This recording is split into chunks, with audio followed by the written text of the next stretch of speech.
Cabinet సమావేశాలు నిర్వహించటం, తద్వారా రాష్ట్రంలో అభివృద్ధి సంక్షేమం ఏ రకంగా ఈ కూటమి ప్రభుత్వం అమలు చేస్తుందనేటువంటి విషయాల్ని కేబినెట్ సహచరులతో చర్చించి ఒక ప్రజాస్వామిక విధానంలో రాష్ట్రంలో పరిపాలన కొనసాగిస్తున్నటువంటి విధానాన్ని మీరందరూ కూడా గమనిస్తూనే ఉన్నారు. మీ ద్వారా ప్రజలందరూ కూడా తెలుసుకుంటూ ఉన్నారు. గత ప్రభుత్వం పూర్తిగా ఈ రకమైనటువంటి ప్రజాస్వామిక విధానాలకి నీళ్లు వదిలేసి ఆ నాలుగు గోళ్ల మధ్య వారు ఏమి ఆలోచించుకున్నారో అవి మాత్రమే నిర్ణయించుకునేటువంటి పరిస్థితి నుంచి దానికి భిన్నంగా ఇవాళ ప్రజలందరూ ఆలోచనల్ని దృష్టిలో పెట్టుకుని ఏ రకమైనటువంటి కార్యక్రమాలను చేపట్టడం ద్వారా రాష్ట్రాన్ని ప్రగతి పథంలో నడిపించవచ్చు అనేటువంటి విషయంలో ముఖ్యమంత్రి చంద్రబాబు నాయుడు గారు, ఉప ముఖ్యమంత్రి పవన్ కళ్యాణ్ గారు చూపిస్తున్నటువంటి చొరవ ఇది రాష్ట్రానికి శుభసూచకంగా ఉందనేటువంటి మాట సర్వత్రా వినపడుతున్నటువంటి నేపథ్యంలో ఇవాళ రాష్ట్రంలో ఉన్నటువంటి అన్ని వర్గాల వారికి న్యాయం చేయాలనేటువంటి ఆలోచనతో అవకాశాలు లభించక వెనకబడిపోతున్నటువంటి వర్గాల వారు ఎవరైతే ఉన్నారో వారికి సరైనటువంటి అవకాశాలను కల్పించడం ద్వారా సమాజంలో వారిని సమున్నత స్థానంలో కూర్చోబెట్టాలనేటువంటి ఆలోచనకి శ్రీకారం చుట్టినటువంటి వ్యక్తి శ్రీ చంద్రబాబు నాయుడు గారు.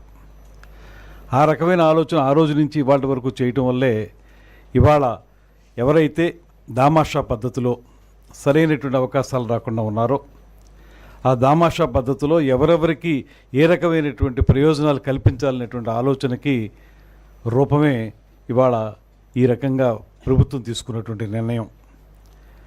దీని ద్వారా అన్ని వర్గాల వారికి కూడా అవకాశాలు కల్పించాలని, అన్ని వర్గాల వారిని సమానంగా చూడాలని, దాంతోపాటు ఎవరికి అన్యాయం జరగకూడదనేటువంటి ఆలోచనలో ఈ ప్రభుత్వం ముందుకెళ్తూ ఉంది.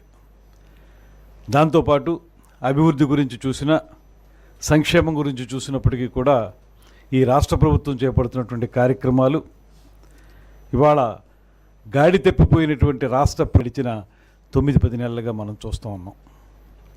ఎక్కడా కూడా నియంతృత్వమే తప్పితే, కక్ష సాధింపు తప్పితే మరో రకమైనటువంటి ఆలోచన చేయనటువంటి ఆ ప్రభుత్వానికి ఇవాళ ఇక్కడ అందరికీ న్యాయం చేయాలనేటువంటి ఆలోచనతో అందరినీ సమాన భాగస్వాములు చేస్తూ ప్రజాస్వామికంగా నడుపుతున్న పరిపాలనా విధానానికి తేడాని స్పష్టంగా ప్రజలు కూడా గమనించాలనేటువంటి మాటని ఈ సందర్భంగా మనవి చేస్తున్నాను. దాంతోపాటు ఇంత రెగ్యులర్గా జరుగుతున్నటువంటి సమావేశాల వల్ల, కేబినెట్ సమావేశాల వల్ల ప్రజల యొక్క ఆలోచనలకి దర్పణం పట్టేటువంటి అవకాశం కనబడుతూ ఉంది. దాని ద్వారా కేబినెట్లో చర్చించి ప్రజలకు అవసరమైనటువంటి అంశాలని విధాన రూపకల్పన చేయడానికి కూడా ఎంతగానో దోహదం పడుతున్నటువంటి సందర్భాన్ని గుర్తు చేస్తూ, అదేవిధంగా ఒక పక్కన పర్యాటక రంగం కానీ, అదేవిధంగా పర్యావరణం కానీ, ముఖ్యంగా గ్రామీణాభివృద్ధి కానీ, అదేవిధంగా కొత్తగా తీసుకొచ్చినటువంటి ఈ రైతులు ఎవరైతే వారి ధాన్యాన్ని అమ్ముతున్నారో దానికి సరైనటువంటి సమయంలో సరిగ్గా వారి ఖాతాల్లోకి డబ్బు వెళ్ళేటువంటి విధానం కానీ మనందరం చూసాం. గతంలో నెల, 2 నెలలు, 3 నెలలు, 4 నెలలు, సంవత్సరం అయినా కూడా రైతుల ఖాతాల్లో డబ్బులు పడినటువంటి ఆ నేపథ్యం నుంచి ఇవాళ చూస్తే 48 గంటల్లోనే వారు అమ్ముకున్నటువంటి ధాన్యానికి డబ్బులు ఇచ్చేటువంటి పరిస్థితి ఇవాళ ఈ రాష్ట్రంలో ఉంది. అందుకే వాళ్ళ టార్గెట్లు కూడా పెరిగిపోతూ ఉన్నాయి. జిల్లాలకి 2000, 3000 మెట్రిక్ టన్నులు టార్గెట్ పెడితే అవి ఇంకా పెరిగిపోవడానికి కారణం ఏంటంటే ప్రభుత్వం యొక్క పనితీరు. ప్రభుత్వం స్పష్టంగా 2 రోజుల్లోనే వారు అమ్ముకున్నటువంటి ధాన్యానికి డబ్బు ఇచ్చేటువంటి కార్యక్రమాలు, నాణ్యమైన ఎరువులు ఇచ్చేటువంటి కార్యక్రమం, వాటితో పాటు ప్రత్యామ్నాయంగా సహజ సిద్ధమైనటువంటి ప్రకృతి వ్యవసాయాన్ని పెంపొందించడం, ఇవన్నీ చూస్తే ఈ ప్రభుత్వం ఒక కొత్త పుంతలు తొక్కుతుందనేటువంటి మాట కూడా అందరిలోనూ వినపడతా ఉంది. ఈ నేపథ్యంలో ఒకటే మేము మనవి చేస్తున్నాం.